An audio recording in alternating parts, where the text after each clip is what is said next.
Hi, Basi! Napakahaba ng pila at pupuntahan namin yung Balon-Balambang Village.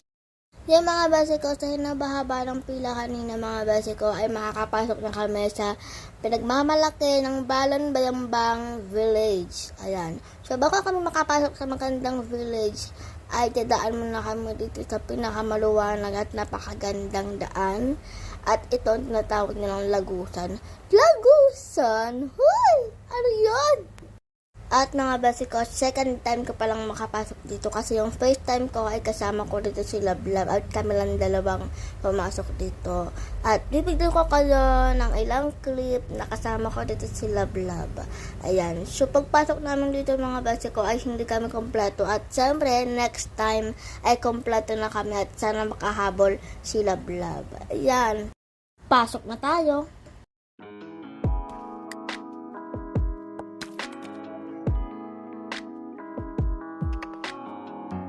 Pasok mo dito mga base ko, makikita mo dito yung malaking Christmas tree at naglalakihan mga village at malinis, maaliwalas. Punta na kayo dito sa Balon-Balambang. 2023 village, napakaganda. Mga base, dapat buong pamilya punta kayo rito, napakaganda. Ang ganda ng bilin nila, ang ganda lahat. Gusto ko siya nang ipasok si Raiden dyan, pero ayaw niya, takot siya. And then, tingnan nyo naman. By the way, 10 minutes lang pero napakaganda at sulit na sulit. Grabe. Ang saya ng 10 minutes. 10 minutes ka lang mag-i-stay dito. Matapos ang 10 minutes na pag-i-stay, lalabas na kami sa Lagusan. Lagusan? Ay, ano ka ba? Paglabas namin dyan mga base ko ay nagkagandahan Christmas light. Ang ganda talaga dito, bes. Promise. Mga basi, after ng 10 minutes nga na pag-stay namin doon sa village, ay nakita namin si Jollibee sa tapat ng Royal Mall.